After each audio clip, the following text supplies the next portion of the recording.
Hello, and welcome back to my channel. I'm so happy to have you here.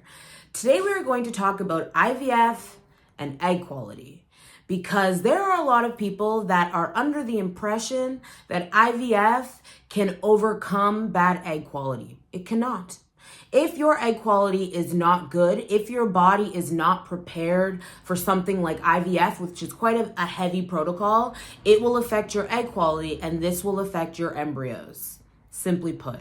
And so we're going to talk today about how you can prepare your body for IVF so that doesn't come for your egg quality, because whether you are preparing for IVF or whether you have done rounds and rounds of IVF unsuccessfully, there are some things that you need to be told to prepare your body for this journey.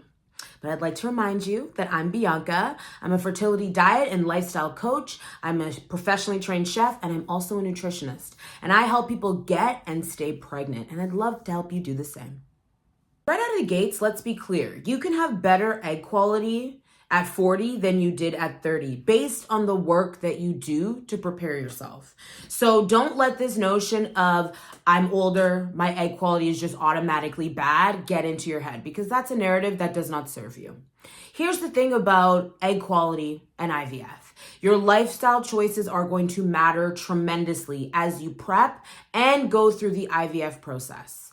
As you are prepping, you need to make sure that you are well funding all of the nutrients that your body requires for good gut health, requires for good liver health, requires for energy, requires for blood sugar balance, lowered cortisol. And that comes down to not just what you eat, but also how you eat it. I have said it once, I have said it 1,000 times. Fertility, life, everything is not just what you eat, it's how you eat it. Because you can be eating the best ingredients, the most premium organic food, but if you don't know how to eat it, you can be still having a negative effect on your body. What do I mean by that? If you are eating a full variety of macronutrients, you're eating protein, you're eating fat, you're eating carbohydrates, but you eat those carbohydrates first, you will every single time you eat have a blood sugar balance effect, and it'll be negative. And what that will do is cause elevated cortisol in your body. What that's going to do is elevate the inflammation in your body.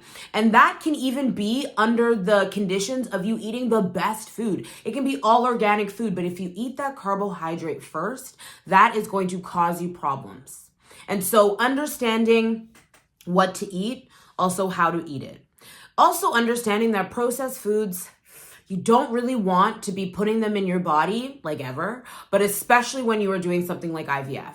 IVF is a very strong and intense medical protocol. There's a lot of drugs that you are going to be taking within this process. That is going to affect your gut. It's going to affect your liver. That's just what they do. And making sure that your gut and liver are primed to take that on is very important. But what you're not doing when you eat processed food is priming and giving your body the tools to take the IVF protocol, because your body is already dealing with what's going on as far as you eating so many processed foods. Processed foods gotta go. If you are trying to have a baby this year and you are over 35, you are over 40, you are maybe considering some assisted reproductive technology like IVF, IUI, egg retrieval, you gotta get processed foods out of your life. Simply put, they are not good for you. They don't give you anything. And you want to make sure that you are arming your body with the tools to withstand the effects of something like IVF. Again, I have seen many women and they're like, I've done IVF 3 or 4 times. And then we go deeper and they have PCOS, or they have gut health issues. They haven't had a solid bowel movement in a year. Maybe they've had something like H. pylori.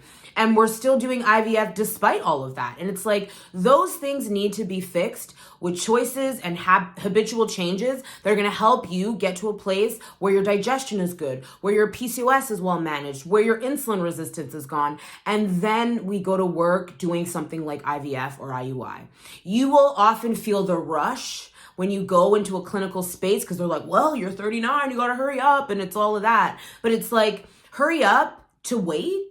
Hurry up to be disappointed every time you do IVF and it doesn't work. And hurry up to what? Spend more money and not get the result that you want, which is a baby. Instead, pull back And the amount that you would spend on rounds and rounds of IVF, invest in good supplements, invest in good food, invest in the knowledge and the coaching and the support that you need that is going to help make your body baby friendly, so that when you go into these spaces that don't really focus on your body, that you are already armed with the tools that you need to withstand whatever IVF is going to bring you. Unfortunately, they don't prepare you like that in many fertility clinics. There's some good ones out there, but for the most part, they are not concerned about you. They are concerned about the egg. And what I mean by that is they're testing AMH, which is to tell you, the concentration of your egg, so how many you have. They're testing FSH, which is follicle stimulating hormone, so how your body responds to stimulation. But they're not testing like what's going on with your body. What's your gut health like? What are your digestive enzymes? What's your inflammatory markers? What's going on with your thyroid? It is very rare that gets tested first unless you push for it. It's usually when it hasn't worked over rounds and rounds that's when people start to take notice and they're like, okay, let's do some testing.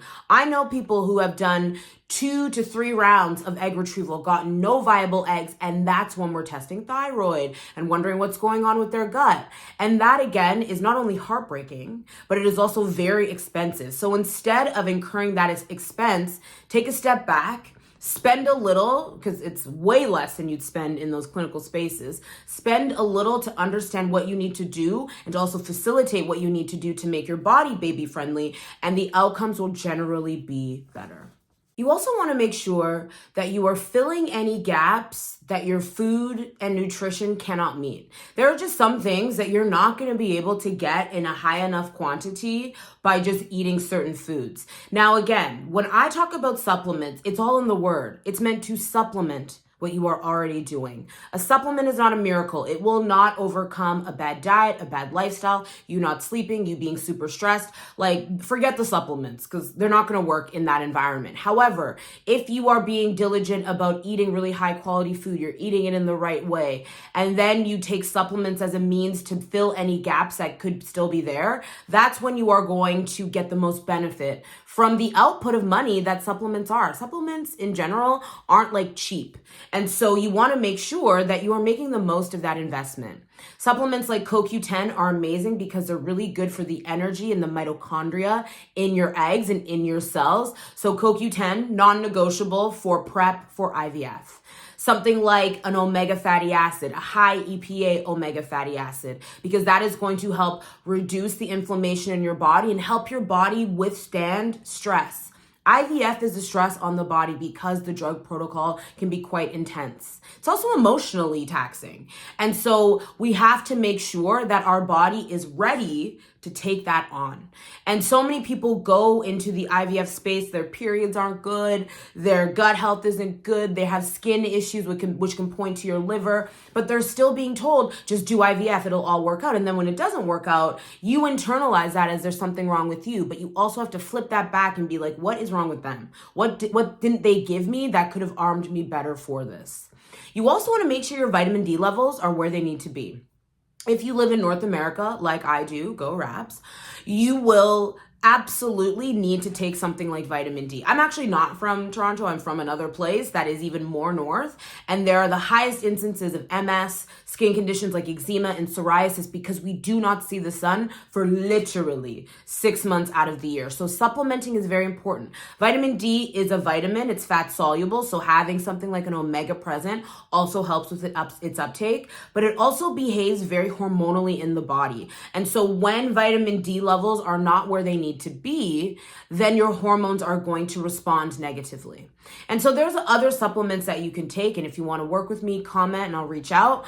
But you also want to make sure that you have some of these really foundational building block ones that are making sure that there's energy in your cells, that your body is able to withstand inflammation, and that your hormone function is modulated by some of these really important supplements. And like I said before, a supplement is not going to do the whole work. The supplement is not like, I got the supplement, I'm done. No, there's more to it. And I'd also like to say about supplements, a lot of prenatals, not all of them, but a lot of prenatals are incomplete, meaning they don't have enough of each of the supplement to actually have a meaningful change on someone who needs it. If you were taking a prenatal and you were set up before, your gut health was good, your liver health was good, all of that, and you're just taking a regular prenatal, you're probably good, but I mean, an aside.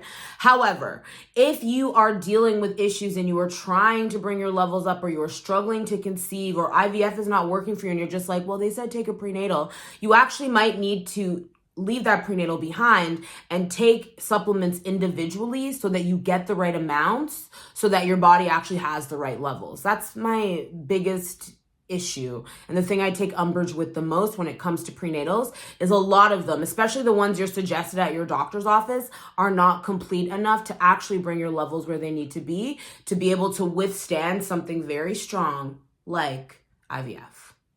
Egg quality affects embryo development and also IVF success. If your egg quality is not good, you are going to struggle to have success at IVF. You are. And that is why you see so many people who are in IVF journeys, which means they've done a lot of it and it still hasn't worked. And that is because we are not paying attention to what is going on with the egg. Now, there are some situations where IVF is absolutely going to work if there is a true physical or anatomical issue that we need to sort of bypass with the IVF process. I'm not coming for that. That's not what I'm talking about. I'm talking about IVF in the situation where anatomically you are correct. It's unexplained why it's not working. It usually has to do with the egg, because a healthy egg leads to a healthy embryo. Now, I will also say this. There is a definite gap, a gender gap in these fertility clinics, because women are getting poked and prodded and tested for this and tested for that and told they're too old, and their partner is getting just a very basic sperm analysis. So 50% of what happens genetically is down to the egg. 50% what happens genetically is down to the sperm. If you are doing all of the things, the supplements, the diet, the lifestyle, sleep, exercise, all of it is happening on your side, and your partner's just I got my sperm motility and morphology checked, I'm great, you are actually missing a very, very big piece of the puzzle. DNA fragmentation in sperm is actually responsible for placenta issues, miscarriage, embryo development, genetic issues. And so if your partner has not had their DNA fragmentation checked, that needs to be checked. You need to do another sperm analysis. Make sure you have all of the information presented to you so you can do the right things. Because if you think it's you and it's your partner this whole time, again, it'll never happen because we have not done the work to improve his sperm quality. But here's what I'll say. Sperm quality and egg quality, they respond to the same type of stimulus. So lifestyle changes really improve sperm quality. Not smoking really improves sperm quality. The right supplements really improve sperm quality like it would for egg quality. So make sure that before you go into these IVF situations, because you have unexplained infertility, you're doing all the right things, make sure you've checked your partner, because if he has issues that have not been found because the testing has not been in depth enough, that is also going to lead to more heartbreak and more intensity on your body, because it seems like it's you. It's not always you. So as I mentioned before, if you've done many, many, many rounds of IVF and they have not worked, and you keep just going back in for more IVF without any real change in the protocol or any time in between to rest, that is going to affect your egg quality very negatively, because IVF, like I said, is a very strong medical protocol. That is a lot for the body to take. If you've done 3 IVF cycles in a year, that is a lot for your eggs to take. That is a lot for your body to take. That is a lot for your spirit to take. And so you need to make sure that if it doesn't work, you try and assess why. Is there endometriosis that hasn't been caught? Is there endometritis that hasn't been caught? Is there something to do with an anatomical issue that has yet to be caught? Because you have to make sure that you have the right diagnostics so you know the way forward. And don't let yourself be feared into doing IVF right away. It didn't work. We got to get on it. We got to get on it. In fact, you actually will have a more beneficial result if you take a break, let your body recover, give your body what it needs to refortify itself, and then go back into the IVF process. Because IVF is not good for your egg quality. And the more that you do it without breaks in between, without fortification in between, the more it's not going to work. And for some people, it's like the 6th round of IVF worked, but my God, It was crazy getting to that, and it doesn't need to be that process. And so instead of pushing through, stop, reevaluate, reassess. Because if your body cannot withstand what's happening as far as the protocol, the medication, etc., your egg quality is going to diminish. And when we are talking about being 35, 40, 43, your egg quantity is already lower. So what we have control over is quality. But if we are just beating it up against the wall with all of these really heavy IVF drugs, we are also then negatively impacting egg quality. So it's like you've got low egg quantity and low egg quality. It is a recipe for non-success. And what I'm trying to empower you here with is the hope, but also the understanding that more IVF doesn't mean that it's going to be better. Doing the same thing over and over and expecting the same result when you're not getting it is the definition of insanity. And some women are being put through insane protocols in their fertility clinic. And I'm here to tell you that if you don't feel seen or heard, and they're not listening to you asking like, what can I do? Why is this happening? And they're just saying more IVF, you need to find a new clinic, simply put. Now, this is why we do the work of PrEP, because we actually don't have any diagnostics to let us know what's going on with egg quality. We have plenty of diagnostics to let us know about follicle stimulation, about AMH, and like egg concentration, but not quality. We only find out once we've done an egg retrieval, once we've done IVF, IUI, once we've gotten pregnant and it works or it doesn't work via miscarriage. Because there are many people that will go through the IVF process or the egg retrieval process. They'll get like 29 eggs and none of them last. None of them survive. And that has to do with the fact that, yes, there might be a high concentration of eggs, but there might be a really low quality to those eggs. And so that's why doing the work ahead and doing the work preemptively and as a measure of being like proactive is really the way forward. You are going to save yourself heartbreak. You are going to save yourself money. You are going to save yourself the stress of doing an egg retrieval and like just hoping. These are good ones. And while I value hope, and I hope to give you some hope through these videos and through this YouTube channel, I also want you to remember that it's also action. You know, hope without action is just a pipe dream. But if we have hope and we have action that we can sync up together, that is when we get results. And so instead of waiting to find out if your egg quality is good by virtue of doing something like IVF, that is an expensive thing to do. Instead, get in the phase of making your body baby friendly and by extension, making your eggs quality good and similar with your partner. And then we are operating on the front foot, not the back foot. I want to leave you with this. Egg quality is absolutely in your control, no matter what your age is. If you're still getting a period, we can still influence your egg quality and you can still get pregnant. But it's so imperative that you understand what is going on in your body from top to tail, because that will dictate what's going on with your eggs, but also whether your body is able to withstand and take on the heaviness of protocols that have to do with something like IVF. I don't hate IVF. It might sound like that. I don't hate IVF. I hate that we are putting women through the IVF process over and over and over again before asking some really basic questions about what's going on with their body. When your body is baby friendly, that doesn't just mean that you can get pregnant naturally. For some people, you need a little bit of extra assistance. But what you can do in that space of extra assistance is you can make sure that you assist your body and be able to withstand that. Because what happens with your body is extends down to what happens with your eggs.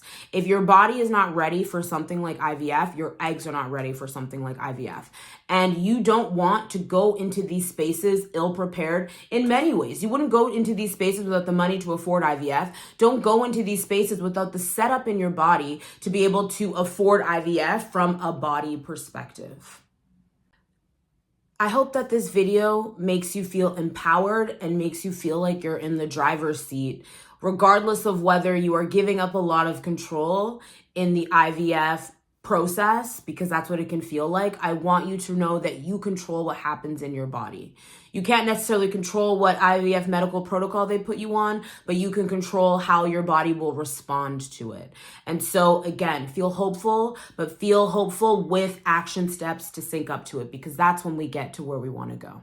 So if you liked this video, please like it, please share it, please subscribe, please comment, please do all the things. I would love to hear from you. And if you want a little bit of extra support in making your body baby friendly, send me a DM, write a comment, and I will reach out. But just remember that this is your body and you know it best. If you do not feel like your body is ready for something as intense as IVF, it is okay to take a break. It is okay to take a step back and do the work on your body, because you deserve to feel good no matter what this process looks like.